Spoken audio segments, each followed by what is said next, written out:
Ah, ça tourne, impeccable, très bien. Et donc, le thème de ce soir, c'est quoi alors? La La sagesse. sagesse. C'est la sagesse, exactement. Pourquoi la sagesse? Parce que on avait parlé des émotions, on avait parlé des émotions négatives, comment être heureux, comment se débarrasser des émotions négatives, comment trouver des antidotes aux émotions négatives. Mais souvent, les antidotes qu'on trouve, bien sûr, sont très utiles sur le court terme, mais sur le long terme, pour se débarrasser des afflictions et de leurs graines et de leur orchestre, on a besoin de la sagesse. C'est pas n'importe quel type de sagesse, ouais. On va essayer de parler de différents types de sagesse. Déjà, d'essayer de déterminer ce qu'est l'ignorance. Ouais, qu'est-ce que c'est l'ignorance? On commence déjà par une interro surprise. Les voiles la vérité cachée par les voiles. Oui, la vérité cachée par les voiles, OK. Ou avoir Quoi des d'autre? vues fausses, des fois. Deux, Être des vues fausses. avoir des vues fausses, par exemple, Ou aussi. erronées. Erronées. Ou erronées. OK. Avoir une existence inhérente de son propre côté indépendante. Voir l'existence inhérente de son propre côté, indépendante, etc. OK. OK, quoi d'autre? Il n'y a que ça comme ignorance? Il y a un manque de connaissances, peut-être? Un manque de connaissances? Oui. OK. OK. Il y a le ne pas voir la causalité, la loi de Mmh. causalité, quoi, le karma. Oui, par exemple. Oui, aussi. Aussi. Donc il y a tout ça. Il y a tout ça, ouais. Il y a tout ça. Il y a différentes descriptions de l'ignorance, différents types d'ignorance et différentes vues qui décrivent tous ces types d'ignorance. Donc, c'est bien parfois de se rendre compte à quel point on est ignorant vis-à-vis de l'ignorance. Ça ça a tendance à nous maintenir dans une forme d'humilité, de modestie, se dire à quel point on ignore ce qu'est l'ignorance. Bon là, vous savez ce qu'est l'ignorance, hein, parce que vous avez donné les bonnes réponses. Mais dans beaucoup de cas, on ignore ce qu'est l'ignorance, ouais. Ouais. Par exemple, qu'est-ce qui fait la différence entre l'ignorance et un voile afflictif, par exemple? Parce qu'on peut saisir un soi, avoir une vue fausse qui saisit un soi et pourtant cette saisie d'un soi n'est pas un voile afflictif, par exemple, aussi.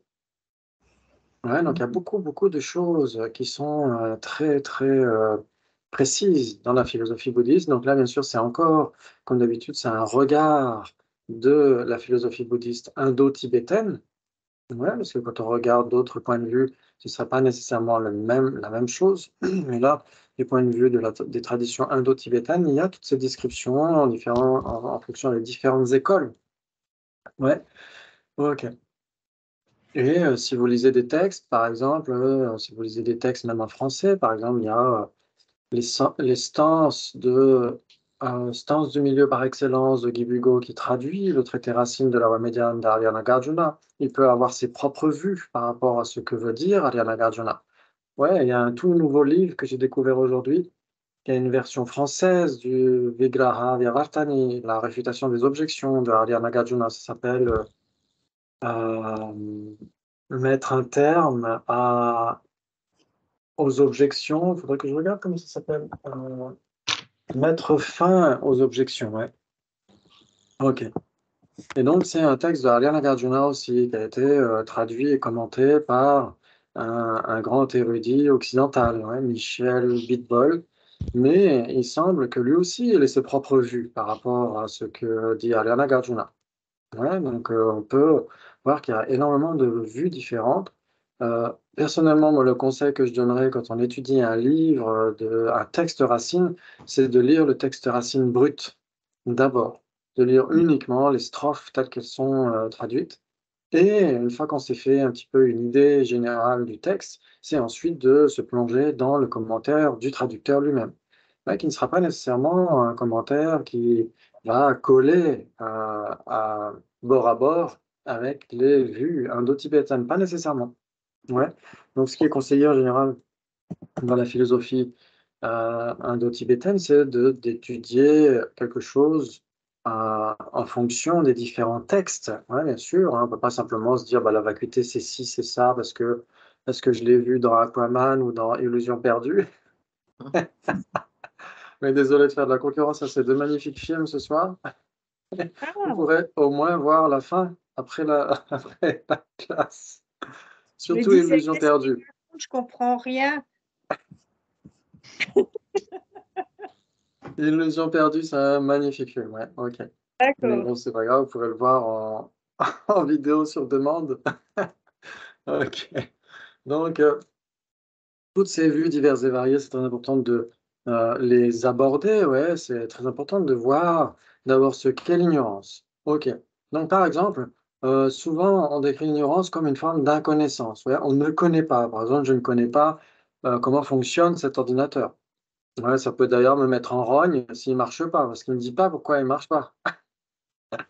Ouais, c'est parce que je ne connais pas comment fonctionne un ordinateur, je ne connais pas comment fonctionne une imprimante, et donc quand ça ne marche pas et que ça ne dit pas pourquoi, ça pourrait me vriller les nerfs.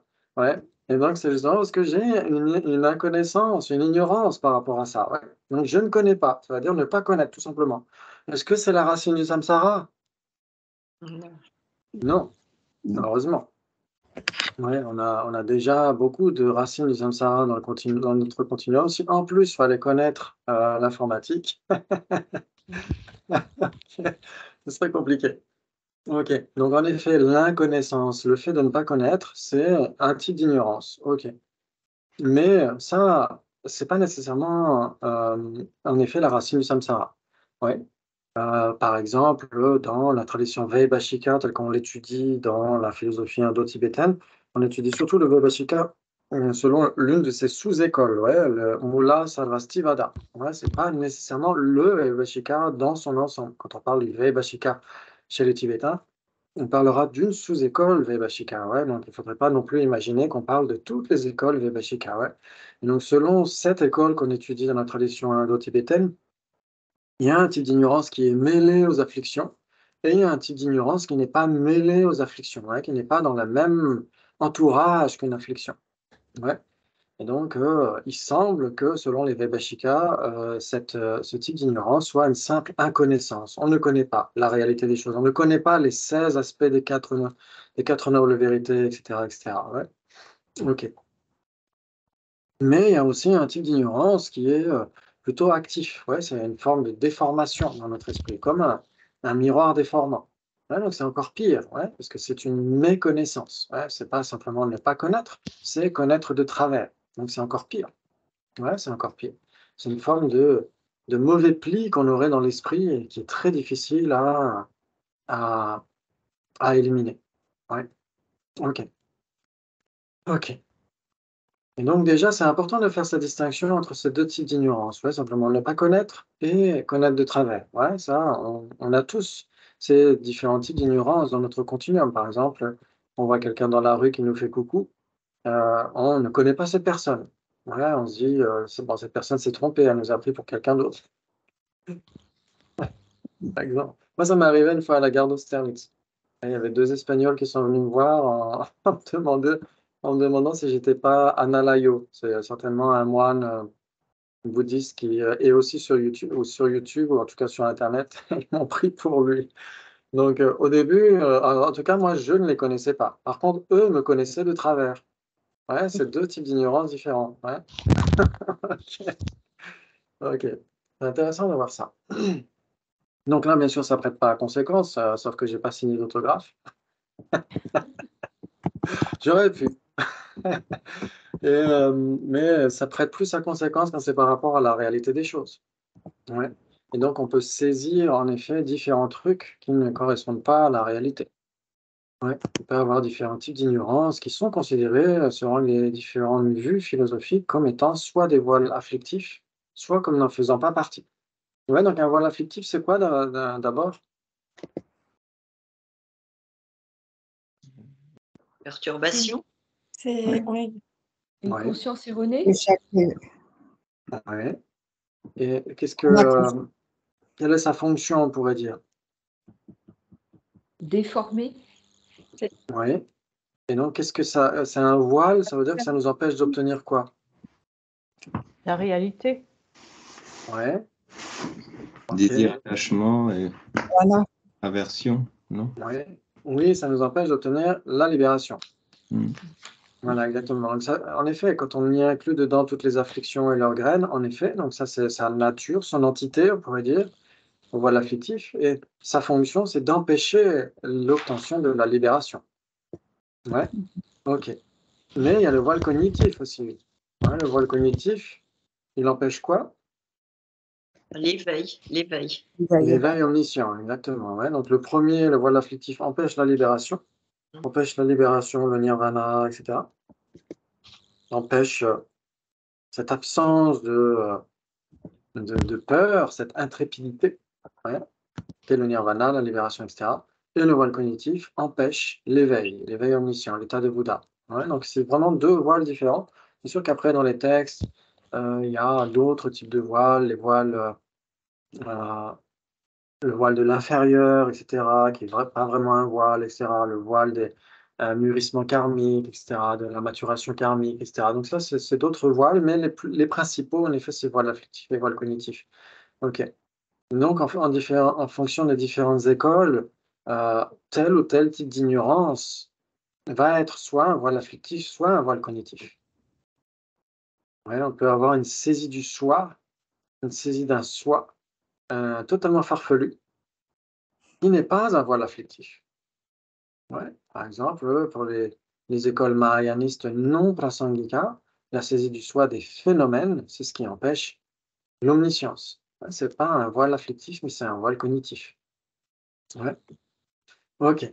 Et il y a aussi cette distinction entre ignorance innée et ignorance acquise.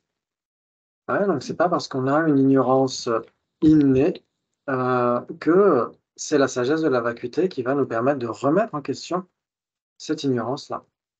Ouais, on peut avoir une ignorance, comme vous le disiez, par rapport à la causalité karmique, et la sagesse de la vacuité, c'est pas du tout elle qui va être un antidote. Ouais. Donc c'est là où on voit toute l'ampleur, toute l'amplitude de ce qu'on peut appeler l'ignorance. Et donc il faut savoir exactement ce qu'est tel ou tel type d'ignorance, quelle est sa fonction, est-ce qu'elle empêche le nirvana, est-ce qu'elle empêche l'éveil omniscient, ouais, quel type de soi elle saisit, et donc pour être en mesure d'employer une sagesse qui va contrecarrer cette ignorance. Ouais, parce que si on emploie une mauvaise sagesse, une sagesse qui n'est pas la bonne pour éliminer tel ou tel type d'ignorance, eh ben, ça va pas fonctionner. Ouais. C'est comme si on employait un médicament qui fonctionne pas du tout pour la pathologie qu'on a. Ouais, donc il faut déterminer quelle est la pathologie. Bah, forcément, en tant qu'être ordinaire, moi, j'ai toutes les pathologies inimaginables, toutes les afflictions qu'on pourrait envisager. Mais sachant que toutes les afflictions ont pour racine fondamentale l'ignorance fondamentale, il faut se débarrasser de cette ignorance-là. Mais de quel type elle est? Ouais, pour employer une sagesse appropriée. Là, ça demande encore beaucoup de discernement, beaucoup de remise en question, ouais, d'esprit critique. Ouais. Ok. Donc, vous avez déjà entendu parler de différents types de saisie du soi, ouais, parmi les différents types de vues fausses. Le désir. Oui, par exemple, le désir, on pourrait dire que c'est une forme d'attachement. Et ce désir attachement, il naît dans notre esprit parce qu'on a en premier lieu, en amont, on a une saisie complètement distordue par rapport à l'objet d'attachement, non? Ouais. Ouais, donc on va avoir un moment d'ignorance fondamentale qui va saisir d'abord l'objet comme existant d'une manière totalement farfelue. Et sur la base de ça, on va exagérer les qualités plaisantes de cet objet et avoir un moment d'attachement. Ouais, ok. Donc on pourrait dire que l'attachement et l'ignorance fondamentale, comme dit Sainte Dalai Lama, je crois que c'est dans euh, Samsara Nirvana and Buddha Nature, où il dit que pour le prasangika, on ne peut pas avoir l'attachement et l'ignorance fondamentale exactement au même moment, pour un attachement grossier, parce que ce n'est pas le même mode d'appréhension dans notre esprit. Ouais, l'attachement va appréhender surtout des qualités plaisantes et l'ignorance va appréhender surtout le mode d'existence de l'objet. Ouais, donc c'est vraiment deux trucs différents. Ouais, donc on aura d'abord un moment d'ignorance fondamentale, un moment d'ignorance innée, la plupart du temps, mais ça peut être une ignorance acquise, et qui va engendrer ensuite une forme d'attachement. Ouais, ça vous parle? Mhm. Ok. Donc, c'est important de déterminer tout ça, ouais, de voir comment ça fonctionne dans votre esprit. Ouais. Et donc, de le faire en fonction de cette cartographie, hein, des différentes écoles, etc. C'est pour ça que c'est vraiment très important de voir que le Bouddha était un très grand pédagogue. Il n'a pas enseigné n'importe quoi à n'importe qui. Ouais, il a donné certains points de vue en fonction de différents individus pour essayer de s'adapter au mode de logique et aux différentes dispositions des gens à qui il parlait. Ouais. Donc, pour certaines personnes, il a surtout insisté sur le soi, un soi absolu. Ouais, parce qu'il y avait des disciples du Bouddha qui n'avaient pas nécessairement des comportements très sains. Et donc, pour les inviter à faire attention à ce qui va advenir à l'avenir, etc., il a surtout insisté sur le fait que le soi existait. Ouais, et ensuite, à d'autres personnes, il leur a dit le soi n'existe pas. Ouais, mais le soi inhérent n'existe pas, mais le soi conventionnel existe. Ouais. Ouais. Et à d'autres personnes, il a parlé d'un niveau encore plus subtil, etc., etc. Ouais, donc, enfin, il n'y a pas plus subtil que l'inhérence de toute façon, mais il y a différentes écoles philosophiques, oui, qui ont été fondées sur la base des enseignements du Bouddha. Vous les connaissez, oui, vous connaissez. Il y a Vaibhashika, Sautrantika, Chittamatra et Madhyamaka. Ouais. Et donc, c'est un petit peu comme un escalier, en fait. Hein. On essaie d'étudier une vue pour voir ce qu'elle enseigne, ce qu'elle propose comme type d'ignorance, comme antidote à cette type d'ignorance, et on essaie de voir si les autres écoles disent la même chose ou pas, s'il y a des échelons supérieurs à chaque fois ou pas. Ouais, ok. Donc ce qui est important, c'est de voir d'abord qu'il y a différents types d'ignorance. Ouais, des types d'ignorance qui sont innés, des types d'ignorance qui sont acquises, des ignorances par rapport à des phénomènes conventionnels, et des types d'ignorance par rapport à la nature ultime. Ouais. Et puis, forcément, il y a des sagesses correspondantes qui vont être les antidotes à cela. Ouais. Ouais. Ok, très bien, très bien. Super ça. Donc, en général, quand on dit que parmi les 12 liens de production dépendante que vous connaissez par cœur, dans l'ordre et dans le désordre, L'ignorance arrive en premier. en effet, l'ignorance est la première. Formation C'est- karmique. Et ensuite, on a les formations karmiques, bravo. Et ensuite, on a quoi? La conscience. La conscience. Oui, la conscience, bravo. Et ensuite, Ensuite, le nom et la forme, le nom et la forme, bravo.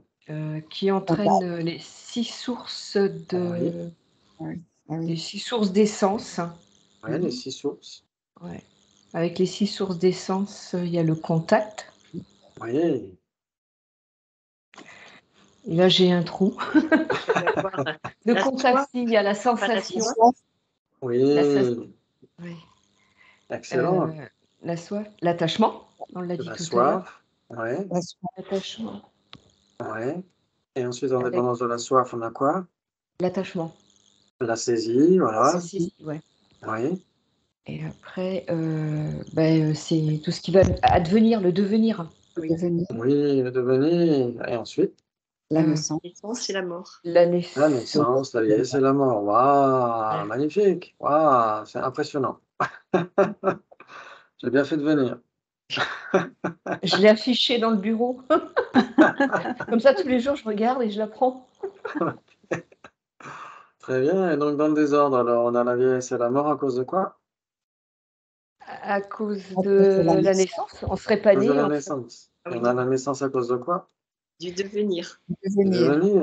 Et on a le devenir à cause de quoi? la De saisie. l'attachement. Oui, la saisie, l'attachement obsessionnel, c'est, dans ce cas-là, c'est une forme d'attachement exacerbé, c'est la saisie ou l'appropriation. Qui vient de quoi? Et la soif, De la soif, qui est aussi une forme d'attachement exacerbé, et ça vient de quoi? Du contact. Non, de la sensation. La sensation, qui vient de quoi? Du Le contact. contact, qui vient de quoi? Des 6 sens. Les 6 sources, Des exactement, 6 qui viennent sources, de pardon. quoi? Du nom et de la forme. du Le nom et de nom et la forme, qui vient de quoi? la conscience. La Conscience. conscience, qui vient de quoi? Du Les formations karmiques. les Les karmas, formations karmiques qui viennent de L'ignorance. l'ignorance. l'ignorance. Bravo! Ah, c'est super.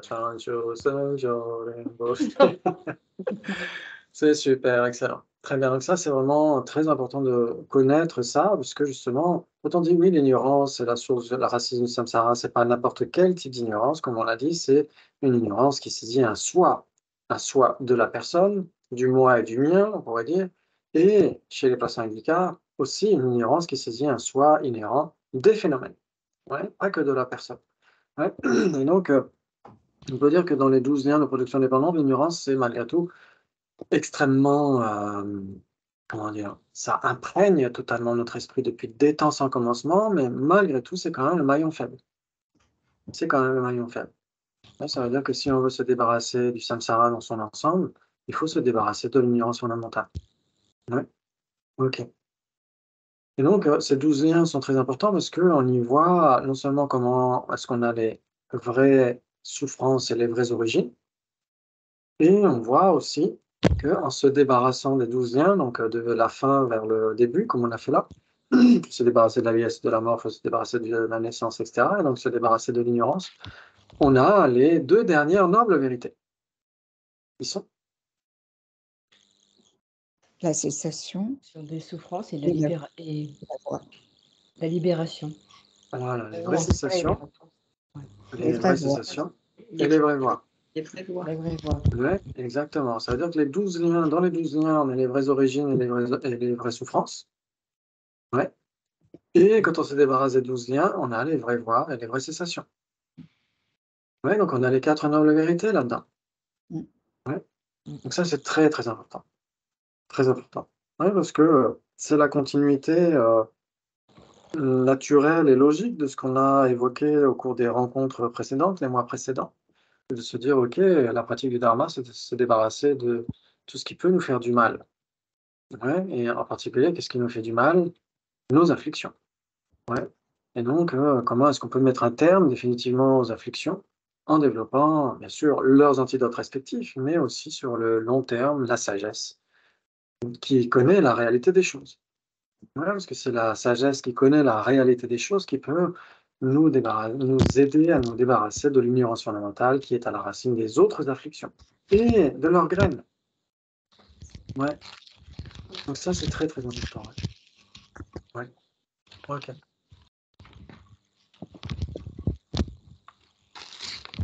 Très bien.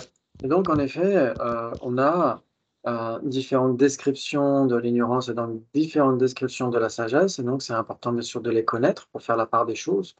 OK. Donc, on pourrait faire un petit peu à la façon des débats, par exemple. Quel type d'ignorance innée est nécessairement la saisie d'un soi de la personne? Ouais. Quel type d'ignorance innée est nécessairement une saisie d'un soi de la personne? Est-ce que c'est l'ignorance par rapport à la causalité karmique? Est-ce que c'est l'ignorance par rapport à l'informatique? C'est l'ignorance fondamentale. C'est l'ignorance fondamentale, oui, qui Oui. est le premier lien, non? Oui. OK, très bien. Donc c'est le premier lien pour la plupart d'entre nous, bien sûr, mais il y a plein d'êtres pour lesquels il y a ce type d'ignorance fondamentale, mais ce n'est plus le premier lien.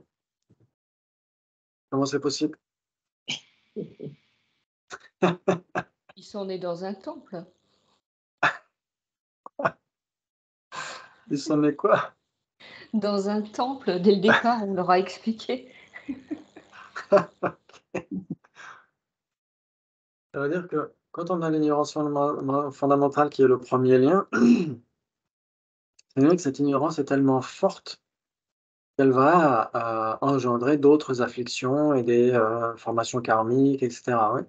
Mais, les personnes qui ont une réalisation de la vacuité, les Aryas et cetera, les Arya Bodhisattvas et cetera, qui ont une réalisation, on pourrait dire, ouais, surtout non conceptuelle ou une réalisation yogique. Les Arya Bodhisattvas ont une réalisation non conceptuelle de la vacuité.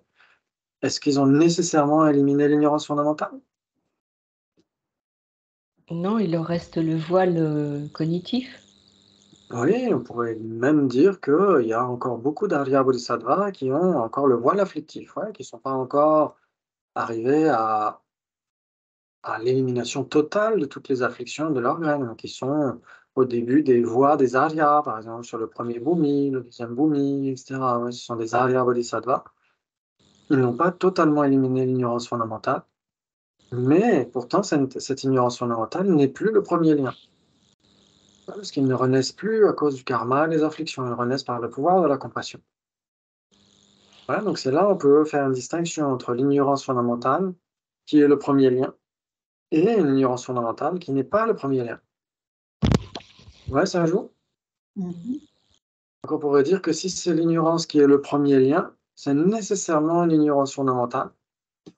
Mais si c'est une ignorance fondamentale, c'est pas nécessairement l'ignorance qui est le premier lien. Par exemple, l'ignorance fondamentale dans le continuum d'un Arya Bodhisattva, par exemple. Ouais. Mhm. Et alors, il a un lien de plus, quoi, que je sais pas. Il a la compassion, puis après l'ignorance, quoi. On pourrait dire qu'il a toujours l'ignorance, mais cette ignorance n'est plus assez puissante pour le faire renaître malgré lui. Ouais.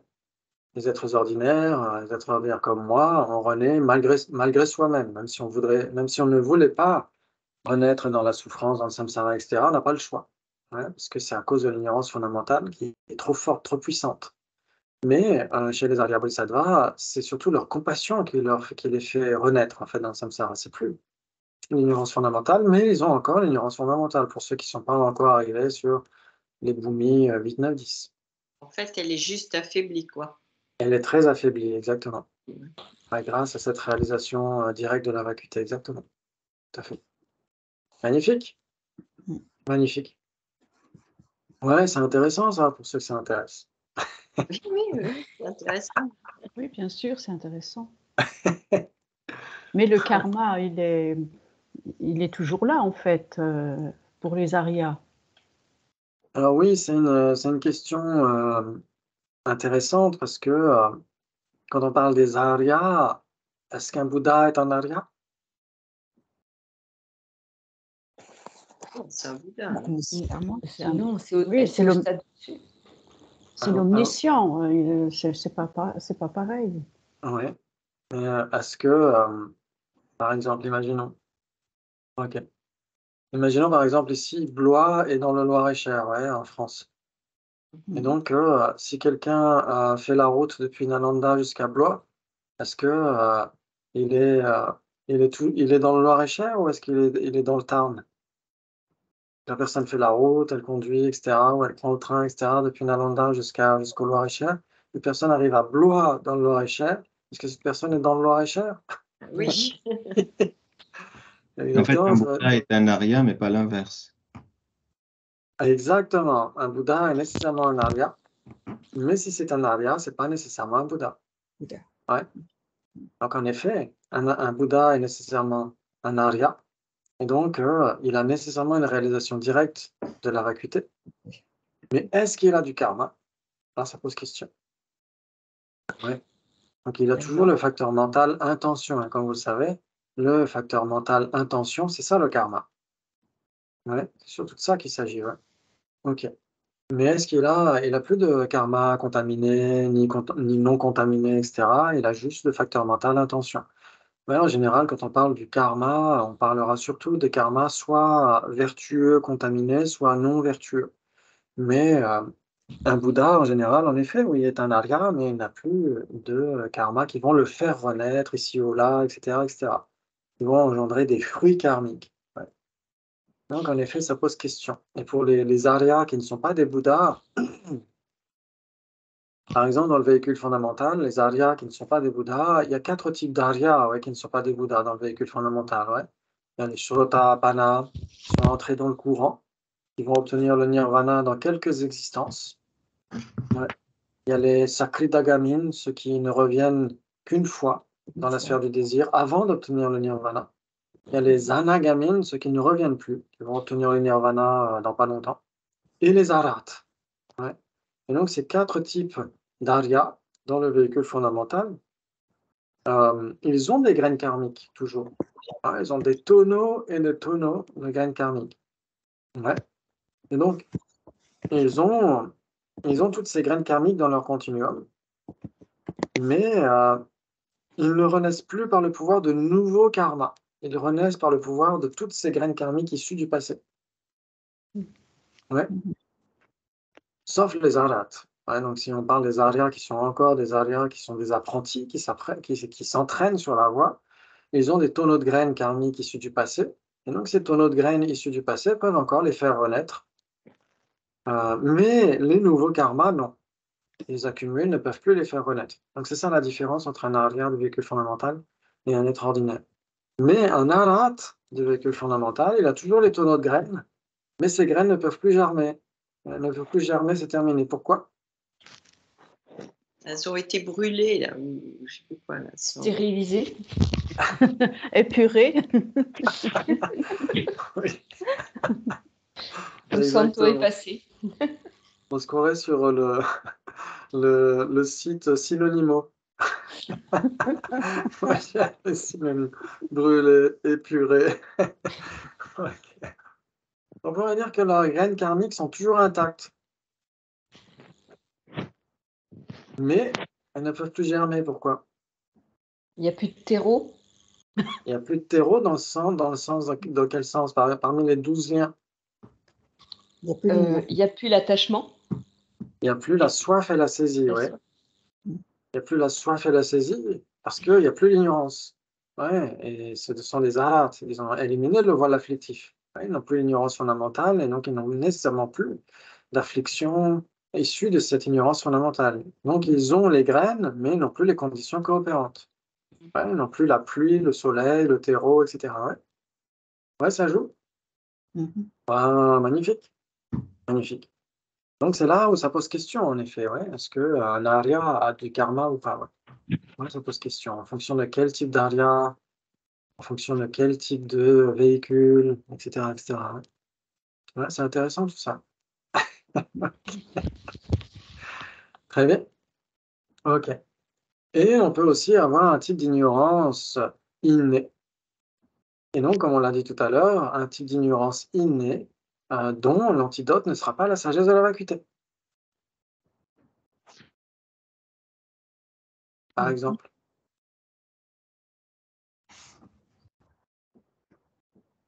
Bah, les personnes qui n'ont pas tout leur sens, par exemple. OK. Ouais, dans ce cas-là, Est-ce que ça compte? Dans ce cas-là, on pourrait dire que c'est une forme d'inconnaissance dans ce cas-là, OK. Donc peut-être parce que ma question n'est peut-être pas suffisamment précise, mais si on devait parler d'un type d'ignorance qui saisit un soi, un type d'ignorance innée qui saisit un soi, et pourtant, la sagesse de la vacuité ne sera pas son antidote. Mhm. C'est une question, ça, non? Ben oui. Petite musique d'ascenseur. Moi, j'ai l'impression qu'on est complètement ignorant à la naissance, quoi. Oui. Mais on est ignorant selon différents types. Voilà, on peut saisir, par exemple, un soi grossier de la personne. Ouais, si on prend le point de vue Prasangika, par exemple. Le point de vue Prasangika, c'est le top du top de la philosophie bouddhiste. Et donc, pour le Prasangika, il y a la saisie d'un soi grossier de la personne. Hein. Et cette saisie d'un soi grossier de la personne, ça va être quoi? Ça va être quel type de soi? Non, soit la personne. Conventionnel. Oui. Mais si on disait qu'on saisit un soi conventionnel, ce serait une saisie fausse ou une saisie juste? C'est une saisie juste, non? Le soi conventionnel existe. Mais en croyant qu'elle est ultime. Oui, ultime, ok. Mais si on croit que ce soi conventionnel a une existence ultime, dans ce cas-là, la sagesse de la vacuité sera l'antidote. C'est l'ignorance dont tu parlais avant, pas connaître l'informatique, pas connaître ces trucs-là. Ok, très bien. En fait, c'est voir quelque chose qu'on a l'impression qui est. Alors moi, c'était Geshe Damdul qui disait ça. En fait, ce qu'on voit, qu'on pense qui est objectif est finalement subjectif, dans le sens, on pense que c'est réel et en fait, finalement, ça ne l'est pas. Parce que déjà, ça dépend de la personne qui voit les choses. Et du coup, ce qu'on pense qui est vraiment, donc objectif, ça serait quelque chose qu'on peut toucher, et finalement, ce serait le conventionnel, et finalement, ça ne l'est pas. Ok, donc on pourrait dire par rapport à ce qu'a dit Rosie que la sagesse que cette ignorance qui ignore l'informatique n'est pas la saisie d'un soi, n'est pas une saisie d'un soi, et par rapport à ce que dit Eustache, que l'antidote sera la sagesse de la vacuité. Ouais, la vacuité d'existence objective. Ouais. Avec bien sûr le vocabulaire de Vénérable Guichet d'Amdul, qui est vraiment un enseignant incroyablement exceptionnel. Mm. Et donc, par exemple, ok, pour les prasangika, vous savez qu'il y a la saisie d'un soi grossier de la personne, la saisie d'un soi autosuffisant et substantiel. Ouais, on en a déjà parlé, ouais. Oui. Autosuffisant et substantiel, autosuffisant comme si le soi était le pilote dans l'avion et les agrégats, les passagers. Ouais, comme si le pilote était plus important que les passagers. Et substantiel dans le sens comme si on pouvait appréhender une personne sans avoir besoin de passer par son visage, sa voix, etc. Ouais. Ok. Donc ça, c'est une saisie fausse, bien sûr, une saisie d'un soi de la personne et une saisie grossière d'un soi de la personne. Et pour éliminer cette vue fausse, cette ignorance qui peut être innée, mais qui est fausse, en effet, cette saisie, il n'y a pas besoin de la vacuité. C'est-à-dire qu'un être ordinaire qui n'est pas un arya, un être mondain, peut tout à fait réfuter cette saisie d'un soi autosuffisant et substantiel de la personne, sans avoir même entendu parler de la vacuité. Intéressant ça.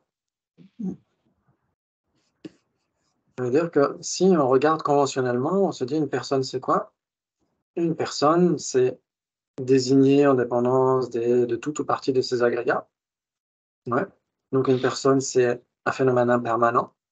Mais comme c'est un phénomène impermanent qui n'est pas son corps, qui n'est pas son esprit, c'est un phénomène imputé, c'est un existant imputé. Donc ce n'est pas un existant substantiel, comme le temps. Ouais, le temps, il est impermanent, mais le temps n'est pas de la forme et le temps n'est pas de la conscience. Donc c'est un composé non associé, c'est un existant imputé. Et pour le percevoir, qu'est-ce qu'on doit regarder? Une montre. Ouais. C'est-à-dire que le temps est un existant imputé et la personne est un existant imputé. Il n'y a pas du tout besoin d'entrer dans des analyses du point de vue de la vacuité pour comprendre ça. Et pourtant, la saisie d'un soi grossier de la personne, la saisie d'un soi autosuffisant et substantiel de la personne, c'est aussi une saisie innée, point de vue prasangika. Il y a des gens qui ont des problèmes de Wi-Fi. Visiblement. J'ai un petit truc, si je peux me permettre. Oui. Bien sûr. Dans un livre que j'ai lu, je ne sais plus lequel, il disait en fait, pour se rappeler, il disait que rien n'existe de façon inhérente, autonome, intrinsèque, indépendant et de son propre côté. Tout existe en dépendance de causes et de conditions, en dépendance de un ou plusieurs de ses parties, en dépendance d'un jeu nominalement désigné ou conceptuellement imputé en dépendance de un ou plusieurs de ses agrégats. Ok. Donc, il disait, tu mets tout ça, et voilà, et tu mets tout ça ensemble, et voilà. Donc, du coup, une fois que tu répètes tout ça, ben, en fait, il n'y a rien qui existe de la façon dont on pense qu'elles existent. D'accord. Je peux juste Oui. poser une question? Et dans ce cas-là, les phénomènes permanents, tu les classes comment? Ah, Parce que là, j'ai l'impression d'entendre les définitions de tout ce qui est impermanent, ah. mais pas les permanents. À moins que quelque chose m'échappe. Alors, il y a une réponse? Est-ce que les permanents dépendent de causes et de conditions? Est-ce que en fait il y a une ou plusieurs parties? Est-ce que donc ça il faut voir en fait? Remarque, oui, non, mais tu as raison, parce que l'espace dans la tasse, elle dépend bien des causes et la forme de la tasse. Si la tasse se casse, l'espace disparaît. Oui. Donc on a bien des causes, ouais. En fait, la vacuité, j'ai cru comprendre une fois que, en fait, quand tu as une tasse, tu as forcément la vacuité de la tasse, mais du coup, quand la tasse disparaît, sa vacuité de la tasse, tout du moins, elle disparaît aussi. Oui. Donc, mais du coup, la vacuité ne dépend pas la tasse. Si, elle dépend de cause et de conditions aussi. La- Elle dépend de cause et de conditions, mais il y a quelque chose et il y a juste un truc qui... Oui. Je sais plus ce que c'est en fait. Il y a bien un truc. Elle dépend de cause et de conditions parce que quand tu as la vacuité de la tasse, parce que tu as la tasse qui existe conventionnellement, mais elle n'est pas produite, je crois, par la tasse. C'est quelque chose comme ça en fait. La vacuité ne peut pas être produite, mais elle dépend quand même de... La vacuité de la tasse dépend de la tasse, mais elle n'est pas produite par la tasse. Je crois que c'était quelque chose comme ça que j'avais compris, mais après, je ne sais pas si tu... C'est ça qui est intéressant parce qu'en général, la définition de cause, c'est quoi? C'est qui est, ouais, ça veut dire ce qui produit. Oui. Ouais. Et la définition de condition, c'est ça veut dire ce qui aide, ouais, ce qui aide à la production d'une cause, ouais, pour son effet. Ok. Donc, en général, quand on a la définition d'une cause et la définition d'une condition, en général, c'est uniquement pour les phénomènes impermanents. Oui. Ouais. Mais c'est ça qui est intéressant, c'est que du point de vue prasangika, on dira que n'importe quel phénomène, permanent ou impermanent, dépend de causes et conditions dans un sens particulier de condition. C'est que, en effet, la base d'imputation, la personne qui impute, la base qualifiée de la vacuité, comme la tasse, etc., servent de condition à l'existence de la vacuité de la tasse, mais pas dans le sens de condition causale. Ouais, parce que la vacuité est permanente, donc elle ne peut pas naître de cause et de condition au sens habituel des choses. Donc, Hein, elle dans n'est ce pas cas-là, produite, en fait, c'est ça. oui, ça veut dire que dans ce cas-là, pour les prasangika, condition n'est pas nécessairement une condition causale. Ouais, c'est ce que dit par exemple Sasanté dans sa louange aux 17 pandits de Nalanda, ouais, quand il rend hommage à Acharya Chandrakirti, ouais, quand il dit Kien il dit Sani ki Tani Sewa Nanton Umesu Sabge Dongge Don Yonzola, Geze Dawa Dawa Sovate. Il rend hommage à Acharya Chandrakirti qui a éliminé les deux extrêmes en évoquant simplement la simple conditionnalité. Kien il dit Sani ki par la simple conditionnalité. Et donc, la simple conditionnalité, du point de vue prasangika, ça ne veut pas dire que uniquement causal, puisque les phénomènes permanents, en effet, sont vides d'existence inhérente. Pourquoi? Parce qu'ils dépendent pas de causes et de conditions dans le sens habituel ou littéral, mais dans le sens de causes et conditions, dans le sens en dépendance de leur partie constituante, en dépendance d'une désignation qui est faite sur la base d'autre chose. Ouais. Donc, dans ce cas-là, la simple conditionnalité mentionnée par Sasanté, ça va évoquer n'importe quel facteur permettant l'existence de ce phénomène. Ouais, par exemple, la tasse permet l'existence de la vacuité de la tasse, autant que la vacuité de l'existence de la tasse. Les deux dépendent mutuellement l'une de l'autre. Ouais. Et donc, ça veut dire que l'une et l'autre est une condition de l'autre, ouais. Mais pas au sens causal, parce qu'au sens causal, une condition doit exister avant son effet. Donc, si on disait que la tasse est la cause de sa vacuité, ça veut dire que la tasse ne serait pas vide au premier instant, et au deuxième instant, sa vacuité existerait. Ouais. Ou inversement, il y aurait d'abord la vacuité de la tasse, avant la tasse, et la tasse viendrait après. Et donc ça ne fonctionne pas. Ouais, ça veut dire que la tasse et la vacuité de la tasse coexistent, et donc si elles coexistent, ne peuvent pas être causes l'une de l'autre. Mais elles sont des conditions dans le sens des facteurs, un facteur permettant l'existence de l'autre. Ouais, ça vous parle? Oui, c'est pas Ouais, évident. comme la gauche et la droite. La gauche et la droite, le haut et le bas, etc., ne sont pas des causes, dans le sens où la gauche n'est pas la cause de la droite, sinon la main gauche devrait exister avant la main droite, par exemple, c'est pas possible. Ou la main droite devrait exister avant la main gauche, c'est pas possible. Le long n'existe pas avant le court n'existe pas avant le long.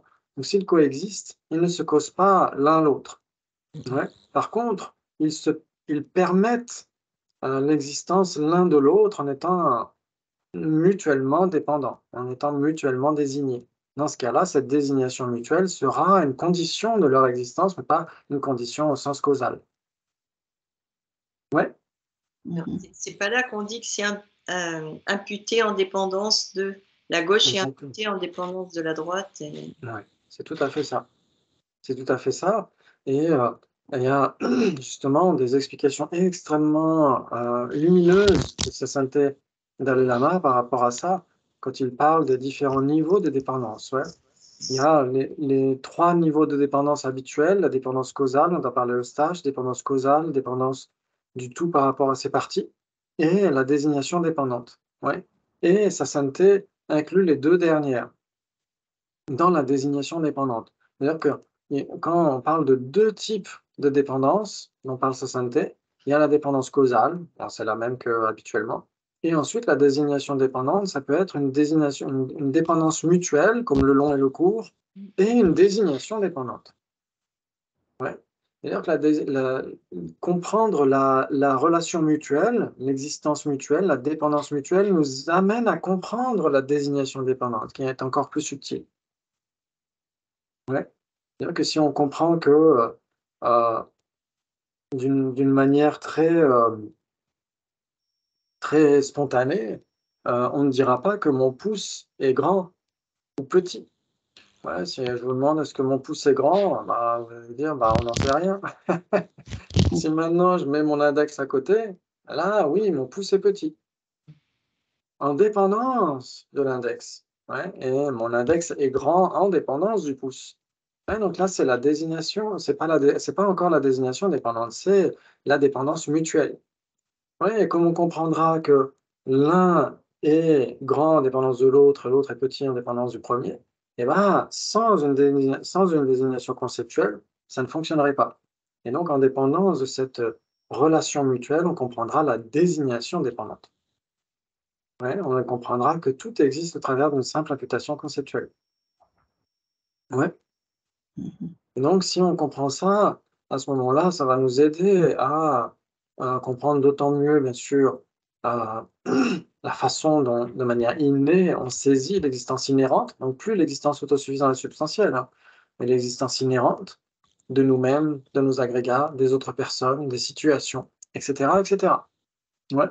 Et donc, plus on verra à quel point il y a un contraste entre la façon dont les choses existent, grâce à cette désignation dépendante, et la façon dont les choses nous apparaissent, comme si elles existaient de manière inhérente, comme si elles ne dépendaient pas d'une désignation conceptuelle, on verra, il y a un contraste. Et entre les deux, entre l'apparence et la réalité a le support justement de la réalité. C'est-à-dire que plus on va remettre en question les choses, les apparences, etc., plus on sera en accord avec la réalité. Ouais, ça veut dire que si vous faites coucou dans la rue à quelqu'un, et puis en fait, vous prenez, je sais pas moi, une souche d'arbre ou un tronc d'arbre pour quelqu'un et donc vous faites coucou. Et donc, il y a une discordance entre l'être et le paraître. C'est-à-dire que cette souche d'arbre paraît être un être humain, que vous semblez connaître, etc. Ouais. Et plus vous allez vérifier, plus vous allez voir qu'en fait, c'est juste une souche d'arbre. Ouais, donc, ça veut dire que la réalité, plus vous allez vous orienter vers la réalité, plus ça va avoir du poids, plus ça va être valide, et plus l'apparence va être remise en question. Ouais. C'est ce que dit Alya Nagarjuna aussi dans le Ratnavali. Il dit si le mirage était de l'eau, pourquoi ceux qui s'en approchent ne voient-ils pas de l'eau? Ouais, ça veut dire que si au loin, sur de l'asphalte brûlant, on voit comme une flaque d'eau, etc., en plein été, on va se rapprocher. S'il y avait vraiment une flaque d'eau, plus on va se rapprocher, plus on la verrait. Et là, c'est tout le contraire. Plus on va se rapprocher, plus notre identification va être en accord avec la réalité, et plus elle va contrecarrer notre première approche erronée. Ouais. C'est là où on peut se dire qu'entre l'ignorance et la sagesse devra de toute façon gagner le combat puisqu'elle est en accord avec la réalité, elle est soutenue par la cognition valide, alors que l'ignorance, non. L'ignorance repose sur du vent. Ouais. C'est ça qui est intéressant. C'est ça qui est intéressant. Et donc, si on comprend ça, on comprend qu'il y a cette discordance entre l'apparence et la réalité. On comprend pourquoi le Bouddha a mentionné ces deux vérités. Ouais. Quand, dans le chapitre 24 à la strophe 10, quand Alya Nagarjuna dit Vyavahara Manasritya Paramarto Nadeshyate, on ne peut pas enseigner l'ultime sans s'appuyer sur le conventionnel. Ouais, c'est-à-dire que le conventionnel, c'est notre notre lieu commun, on pourrait dire. Hein. Pour nous, on est dans le monde conventionnel sans même réaliser qu'il est conventionnel. Ouais, ça veut dire que avant d'avoir une approche de la voie médiane, de la vacuité, pour nous, le monde des apparences, c'est la réalité pure et dure. Ouais, c'est la réalité pure et dure. On voit un problème comme étant un problème de son propre côté. Ouais, ce que dit Lama Rinpoche dans un livre sur les 6 perfections. Elle dit tant qu'on verra les problèmes comme des problèmes, eh ben, on aura toujours des problèmes. Si, comme dit Sassante dans comment ça s'appelle le dernier livre, c'est Appearing and Empty, où il dit que si au lieu de voir un problème comme un problème, mais plutôt comme une opportunité, comme un défi, dans ce cas-là, ça cesse d'être un problème. Voilà, ça veut dire qu'on peut changer notre perception des choses. Si on peut changer notre perception des choses, ça veut dire que ça n'est pas de son propre côté, ça n'existe pas de son propre côté. C'est ça qui est intéressant. Si un problème était un problème en soi, de son propre côté, de manière pure et dure, purement objective, etc., on ne pourrait rien y faire. On ne pourrait rien y faire. Ouais. Si au contraire, il y a des gens, par exemple, vous voyez des gens qui sont plutôt philosophes dans la vie, qui sont totalement inondés, etc., mais qui prennent bien les choses en se disant bah, on est encore en bonne santé, c'est juste la maison, il y a des assurances qui sont pour là, pour ça, etc. Ces personnes sont plutôt philosophes, ouais. Si le problème était un problème de son propre côté, une catastrophe de son propre côté, il n'y aurait pas de perception comme ça, où les gens se disent bah, ça aurait pu être pire, où il y a des gens qui vivent pire que moi, etc., où c'est que du matériel, c'est pas notre santé qui est remise en question, etc., etc. Ouais, il n'y aurait pas de gens philosophes, il n'y aurait pas de perspective positive des choses. S'il y a une perspective positive des choses, si on voit un problème comme une opportunité, comme l'occasion de faire hacker un petit peu les assurances de temps en temps, je rigole. Une opportunité de transformer notre perception des choses et de développer la compassion et de se dire voilà, qu'on peut grandir intérieurement grâce à une difficulté, que grâce à ce que mentionnait Darwin, ce sont les accidents qui créent l'évolution, etc., etc. Dans ce cas-là, c'est la preuve même que le problème n'est pas un problème de son propre côté. Il ne l'est que parce on l'impute, on le désigne comme étant un problème. Ouais, ça vous parle? Ça, c'est vraiment l'application pratique, pragmatique de la sagesse de la vacuité. Ouais, parce que au début de notre réunion, on parlait de Vaibhashika, Prasangika, etc. Peut-être que ça paraissait un peu plus flou, un peu plus lointain, un peu plus de la haute voltige philosophique. Mais si on comprend qu'on peut l'appliquer au quotidien, dans notre façon d'appréhender les choses, c'est déjà énorme. Et en plus, sur la voie, c'est ce que dit Sassante, quand à la strophe 20 de sa louange au 17 Pandit-Dhanalanda, quand il parle des 2 niveaux de vérité, ouais, quand on peut avoir une cognition valide des 2 niveaux de vérité qui sont la base, ouais, on comprend pourquoi il y a les 4 nobles vérités et pourquoi il y a les 3 joyaux, etc. Ouais. C'est-à-dire qu'il y a les 2 niveaux de vérité, comme disait Ariana Nagarjuna. Pourquoi? Parce qu'il y a l'apparence et la réalité. Il y a l'être et le paraître.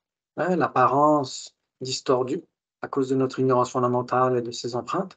Il y a l'apparence distordue, il y a le monde de la confusion, il y a le monde semblable à l'illusion, etc. Et il y a la véritable nature de tout ça. Il y a l'être, la véritable nature, comment ça existe vraiment. Et donc, il y a l'apparence et la réalité, donc il y a les vérités conventionnelles et les vérités ultimes. Ouais. Et donc, les vérités conventionnelles, si on les accepte comme étant pures et dures, comme étant la réalité pure et dure, eh ben, on a les 12 liens de protection dépendante. On a les 2 premières nobles vérités. On a les souffrances et les vraies origines. Ouais. Et si on se pose les bonnes questions, comme on le fait ce soir, enfin, les bonnes questions, je ne sais pas si je pose les bonnes questions, mais moi je fais le perroquet, mais je sais que mes maîtres se posent les bonnes questions. Enfin, j'en suis sûr, je le sais, je le sens. Je sens que je le sais. Et donc, en tout cas, j'ai une conviction par rapport à ça. Je sais que ce sont de bonnes questions. Si on se dit peut-être que le monde de l'apparence n'est pas le seul plan de réalité, peut-être qu'il y a une réalité supérieure derrière tout ça, peut-être que l'apparence n'est pas à prendre telle qu'elle. Et donc, on se pose des questions en se disant si ça existait vraiment de la façon dont ça m'apparaît, quelles seraient les conséquences? Et donc, on commence à se dire, bah, il y a une vérité ultime, il y a le véritable mode d'être des choses. Et donc, on comprend la possibilité des deux dernières nobles vérités, les vraies cessations et les vraies voies. Ouais, d'ailleurs, ce que dit sa sainteté, c'est que les vraies cessations sont généralement reconnues comme étant des vacuités d'existence inhérente. Ouais, les vraies cessations dans les quatre nobles vérités, on parle des cessations, des afflictions et de leurs graines dans la vacuité de l'esprit. Ouais. Et dans ce cas-là, ça renvoie toujours à la vacuité. Ouais. Et bien sûr, les vraies voies, ce sont en particulier des réalisations directes de la vacuité. Donc, si on comprend l'être et le paraître, on comprend les deux premières nobles vérités avec le paraître, et l'être, on le comprend, nous permet de comprendre les deux dernières nobles vérités. Ouais. Et donc là, on voit à quel point le message du Bouddha est extrêmement cohérent vis-à-vis de la réalité, la base qui est les deux vérités. Ensuite, la voie avec les deux accumulations de mérite et de sagesse. Et grâce à cette obtention des deux dernières nobles vérités, on comprend les trois joyaux. Ouais, ça veut dire que les deux dernières nobles vérités sont le dharma joyau. Ouais. Les êtres qui ont éliminé une portion des afflictions, donc qui ont obtenu une portion des vraies cessations grâce aux vraies voies, ce sont l'Arya Sangha. Et ceux qui ont tout éliminé, tout ce qu'il fallait éliminer grâce à la sagesse de la vacuité, qui ont obtenu les vraies cessations finales, grâce aux vraies voies finales, ce sont les Arya Bouddhas. Et donc, grâce à ça, on comprend les trois joyaux. Et donc, notre conviction dans les trois joyaux devient irréversible. Grâce à cette sagesse qui comprend l'être et le paraître et les quatre nobles vérités. Ouais, ça vous parle? Mhm.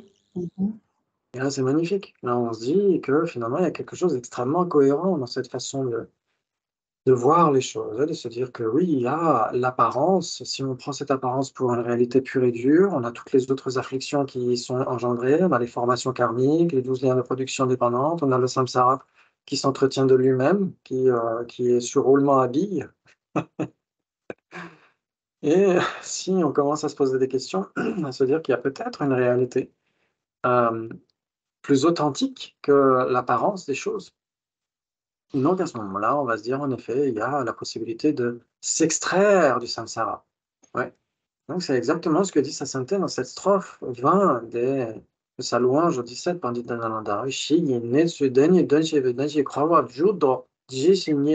quand on comprend parfaitement comment on entre dans le samsara et comment on s'en extrait grâce aux quatre nobles vérités sur la base de la compréhension des deux vérités.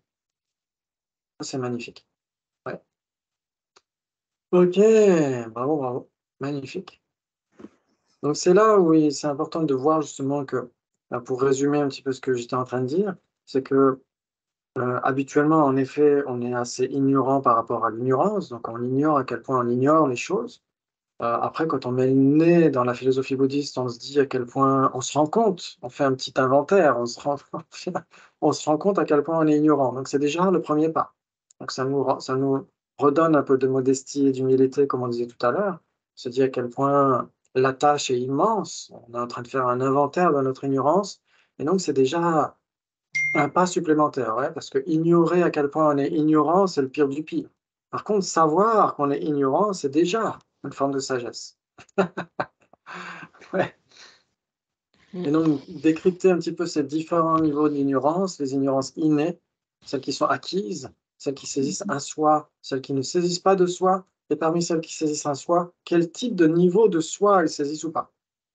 Ouais, donc déjà, ça devient un petit peu plus clair pour nous par rapport à ce qu'on évoque comme étant l'ignorance. Et donc, forcément, l'antidote à l'ignorance, c'est la sagesse. Mais quel type de sagesse? Ouais. Est-ce qu'il faut se mettre à l'informatique? J'espère que non. Ou est-ce qu'il faut se mettre à la philo? Ouf, j'espère que oui. Et donc, dans ce cas-là, on essaie de décrypter un petit peu tout ça avec, bien sûr, le support de l'accumulation vaste, l'accumulation de mérite, la motivation de bodhicitta, etc., dans la tradition indo-tibétaine. Et donc, qui donne plus de poids à notre compréhension des choses, qui permet d'éliminer certains voiles, de désépaissir certains voiles qu'on a dans l'esprit. Parce que parfois, on a tendance à se dire que la philosophie bouddhiste est tellement complexe, tellement dense, etc., que c'est pas fait pour nous, mais en fait, tout simplement parce que il nous manque cette accumulation de mérite et cette purification des voiles. Ouais. Par contre, si on commence à s'y mettre, à essayer de développer des saines attitudes de temps en temps, même si on On retombe souvent dans nos vieux travers, hein. Il suffit de retourner en vacances dans la famille pour s'en rendre compte. D'aller Ou au chez les travail. Moldus. Ou au travail. Et donc, on se rend compte qu'on a toujours nos vieux travers, etc. Mais si on est un peu moins, peut-être un peu moins longtemps, un peu moins intensément dans nos travers qu'avant, c'est déjà une petite indication qu'on est vers la bonne solution, peut-être, je ne sais pas. Mais en tout cas, c'est important, oui, en effet, de désépaissir nos voiles et grâce à ça, d'avoir une compréhension beaucoup plus claire, raffinée des choses, en étudiant correctement auprès de maîtres qualifiés, pas simplement en écoutant un moine le dimanche soir sur YouTube, mais d'étudier les textes classiques, comme dit sa sainteté. C'est important de revenir sur l'étude des textes classiques et de le faire de manière assez systématique. Et puis, de cette manière-là, on aura des chances un jour d'éliminer à la racine et définitivement l'ignorance fondamentale qui est la cause de tous nos problèmes. Et donc, c'est ce qu'on peut se souhaiter à tous pour le bien de tous les êtres. Merci beaucoup. J'ai encore beaucoup trop parlé ce soir, mais vous avez eu d'excellentes réponses. C'est très encourageant. Bravo, bravo, c'est magnifique. Bravo. Et à l'année prochaine alors. À À l'année l'année prochaine. Merci beaucoup. C'était un vrai plaisir. À la prochaine. Quand est-ce que vous reprenez? Hein, Au pardon? revoir. Quand est-ce que vous Quand reprenez? est-ce qu'on aura les prochaines dates? Alors, je vais regarder tout ça. Normalement, fin janvier, ça risque d'être un peu compliqué parce que ça va partir sur les chapeaux de roue en Alanda. Mais début février, sûrement, ouais. Donc, je vous dirai ça sur le WhatsApp et sur YouTube et sur Facebook, ouais. Ça Et m'arrange. puis, merci, avec grand plaisir. Et puis, bah, passez une excellente fin d'année. revoir. Et puis, Merci. bon Noël et on se voit bientôt, j'espère. Ouais. Bientôt. Bonne fête à Ciao. tous. Merci, bonne fête. Merci, bonne Merci. fête à tous. Ciao. Au revoir. Au revoir. Au revoir.